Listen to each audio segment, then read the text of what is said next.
Hello everyone, welcome back to my channel. आज हम करेंगे अकाउंटेंसी का न्यू चैप्टर जिसका नाम है company accounts issue of debentures, यानी डिबेंचर्स इशू करने की प्रोसेस, उसकी जर्नल एंट्री, वो सब अब हम स्टार्ट करने जा रहे हैं। तो उसके लिए हम सबसे पहले देखेंगे कि डिबेंचर होता क्या है। इसमें ये होता है कि कंपनी जब शेयर्स इशू करती है उसके साथ साथ वो जो है डिबेंचर्स भी इशू करती है। Debentures means long term loan, जब कंपनी को ज़रूरत होती है तब वो लॉन्ग टर्म बेसिस पे लोन लेने के लिए क्या करती है, कंपनी डिबेंचर्स को इशू करती है।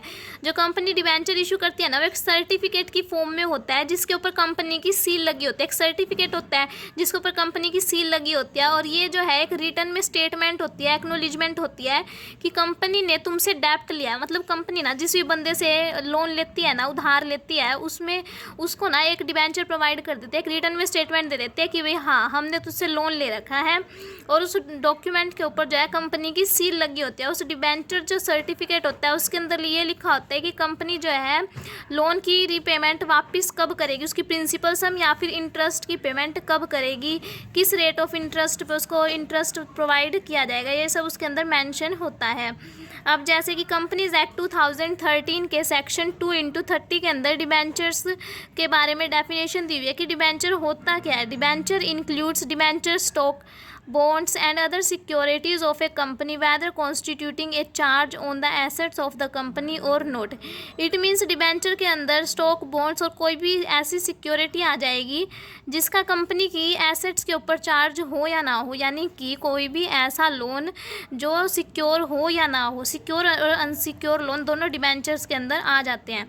इसके बाद नेक्स्ट देखेंगे कि कैरेक्टरिस्टिक्स और फीचर्स ऑफ डिबेंचर्स, इसके फीचर्स क्या होते हैं, इसके गुण क्या होते हैं। जो हमने डेफिनेशन में देखा ना कि वो एक सर्टिफिकेट होता है, कंपनी की सील लगी होती है, वही सब इसके फीचर्स होते हैं। जैसे कि फर्स्ट फीचर रहेगा, जो डिबेंचर है वो सर्टिफिकेट की फॉर्म में होता है, एक रिटर्न स्टेटमेंट होता है कि हाँ, कंपनी ने तुमसे उधार लिया हुआ है। डिबेंचर के ऊपर कंपनी की सील लगी होती है, और ये एक ऐसा कॉन्ट्रैक्ट होता है जिसके अंदर ये मेंशन होता है कि कंपनी जो है प्रिंसिपल जो सम उसने उधार लिया है वो कब वापस देगी।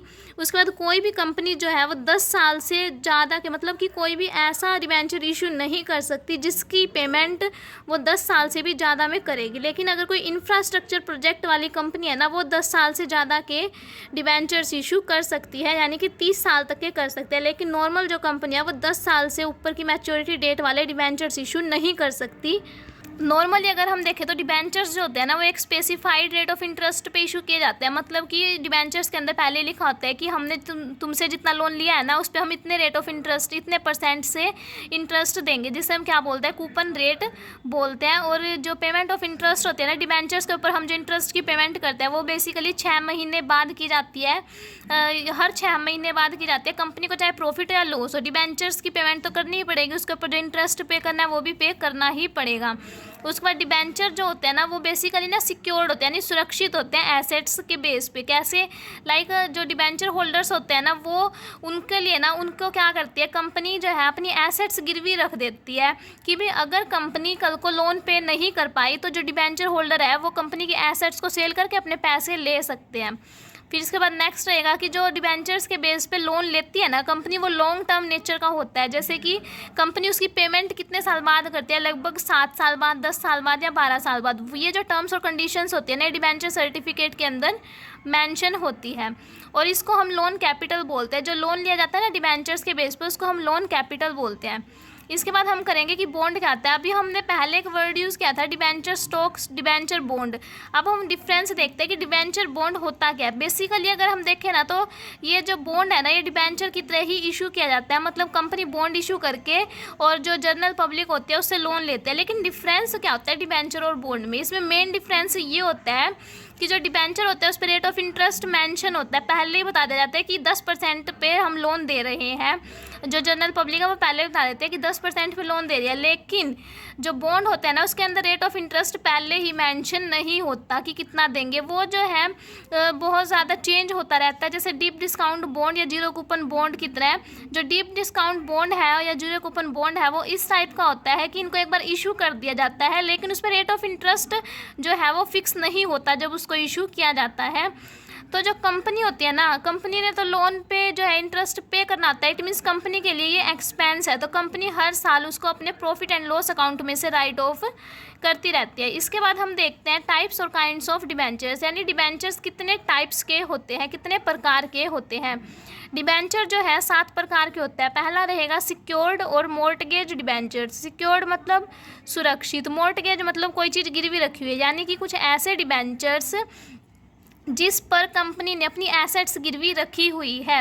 इट मीन्स कि अगर कंपनी जो है अपना लोन पे नहीं कर पाती तो जो डिबेंचर होल्डर है वो कंपनी के एसेट्स को सेल करके अपना पैसा रिकवर कर सकता है। इसमें 2 चीज़ होती है कि फिक्स्ड चार्ज या फिर floating charge. Fixed charge means उस एक पर्टिकुलर एसेट के ऊपर डिबेंचर होल्डर का फिक्स्ड चार्ज है, यानी कि फिक्स्ड चार्ज अगर है तो इट मीन्स कंपनी जब तक लोन पे नहीं करती तब तक वो उस एसेट्स को यूज़ नहीं कर सकती। लेकिन फ्लोटिंग चार्ज के अंदर ये होता है कि फ्लोटिंग चार्ज के अंदर हमने एसेट्स गिरवी भी रख दी, लेकिन कंपनी उस एसेट्स को यूज़ भी कर सकती है तब तक जब तक कि लोन की मैच्योरिटी डेट नहीं आ जाती। अगर मैच्योरिटी डेट पे कंपनी ने लोन पे नहीं किया तब जाके जो डिबेंचर होल्डर है वो एसेट्स को सेल कर सकते हैं। देन सेकंड पॉइंट रहेगा अनसिक्योर्ड और नेक्ड डिबेंचर्स, यानी कि ये ऐसे डिबेंचर्स होते हैं जिस पे कोई भी एसेट गिरवी नहीं रखी होती। जैसे सिक्योर्ड के अंदर मतलब एसेट गिरवी रखी है, उनका लोन जो है वो सिक्योर है। अनसिक्योर के अंदर सिक्योर्ड नहीं है लोन। इट मीन्स यहाँ पर अनसिक्योर्ड क्रेडिटर्स की तरह इनको ट्रीट किया जाता है। जो डिबेंचर होल्डर्स होते हैं उनको कोई भी एसेट्स गिरवी नहीं रखी होती। देन थर्ड पॉइंट रहेगा रजिस्टर्ड डिबेंचर।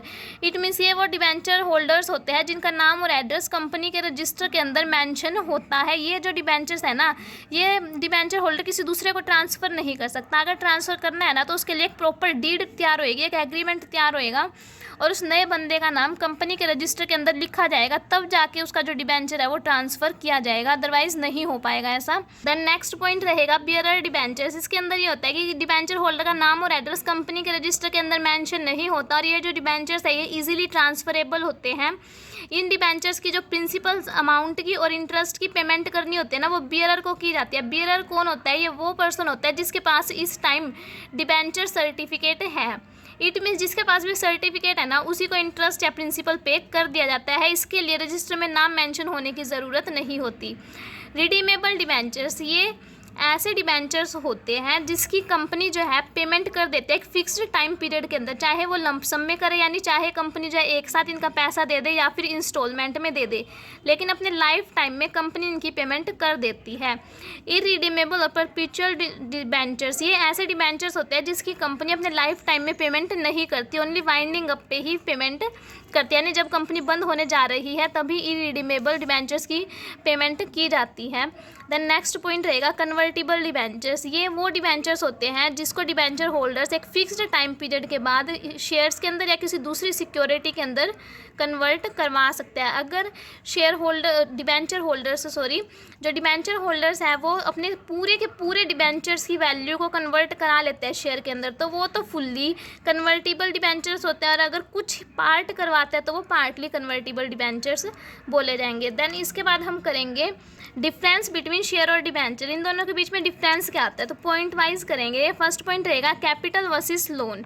तो जो शेयर है ये कंपनी की कैपिटल होती है, इसलिए शेयर होल्डर्स को कंपनी के ओनर बोला जाता है, लेकिन जो डिबेंचर है ये कंपनी के लिए लोन होते हैं, इसलिए डिबेंचर होल्डर्स जो है कंपनी के एक टाइप से क्रेडिटर्स होते हैं, यानी इनका कंपनी ने पैसा वापस देना है इसलिए क्रेडिटर्स होते हैं। देन सेकंड पॉइंट रहेगा dividend versus interest. Share holders को डिविडेंड देना होता है, डिबेंचर होल्डर्स को इंटरेस्ट देना होता है। फ्लक्चुएटिंग और फिक्स्ड रेट ऑफ डिविडेंड और इंटरेस्ट, इसमें शेयर होल्डर्स को हम जो है फ्लक्चुएटिंग डिविडेंड देते हैं, यानी इनका डिविडेंड जो है वो फिक्स नहीं होता। अगर कंपनी को ज़्यादा प्रॉफिट हुआ है तो दे देंगे, अदरवाइज नहीं देंगे। Fixed rate of interest debentures को दिया जाता है कि कंपनी को प्रॉफिट हो या लॉस हो, इनका इंटरेस्ट तो पे करना ही पड़ेगा एक फिक्स्ड रेट से। देन नेक्स्ट पॉइंट रहेगा वॉलेंट्री और कंपल्सरी रिडम्पशन, यानी पेमेंट करने हमारी मर्जी है या करनी ही पड़ेगी। शेयर्स की पेमेंट करना, शेयर्स को वापस परचेज कर लेना, बाय बैक कर लेना कंपनी की मर्जी होती है, वॉलेंट्री होता है। लेकिन डिबेंचर्स की रिडम्पशन करना, पेमेंट करना कंपनी के लिए कंपलसरी होता है, क्योंकि एक टाइप से लोन होता है। इसके बाद नेक्स्ट पॉइंट रहेगा priority of repayment of principal in case of winding up, यानी अगर कंपनी बंद होने जा रही है तो पहले किसका पैसा वापस दिया जाएगा। सिंपल सी बात है, पहले डिबेंचर होल्डर्स का पैसा वापस दिया जाता है, अगर उसके बाद कुछ पैसा बचता है तो ही शेयर होल्डर्स को दिया जाता है, अदरवाइज नहीं दिया जाता। अनसिक्योर्ड और सिक्योर्ड। जो शेयर्स होते हैं वो अनसिक्योर्ड होते हैं, इसके अंदर ज़्यादा रिस्क होता है, लेकिन जो डिबेंचर होल्डर्स होते हैं सिक्योर्ड होते हैं, इसके ऊपर एसेट्स गिरवी रखी जाती है। देन नेक्स्ट पॉइंट है restriction on issue at discount. Companies act 2013 के सेक्शन 53 के अकॉर्डिंग शेयर्स जो है डिस्काउंट पर इशू नहीं किए जा सकते, सिर्फ स्वीट इक्विटी शेयर्स ही किए जाते हैं। लेकिन डिबेंचर्स को डिस्काउंट पर इशू करने के लिए कोई रोक नहीं है, इसको इशू किया जा सकता है। वोटिंग राइट्स, शेयर होल्डर्स के पास वोटिंग राइट्स होते हैं, लेकिन डिबेंचर होल्डर्स के पास वोटिंग राइट्स नहीं होते। तो ये था हमारा आज का छोटा सा टॉपिक। आई होप आप सभी को समझ आया होगा। अगर समझ आया हो तो वीडियो को लाइक कर देना, चैनल पे नए हो तो चैनल को सब्सक्राइब कर लेना। Thank you.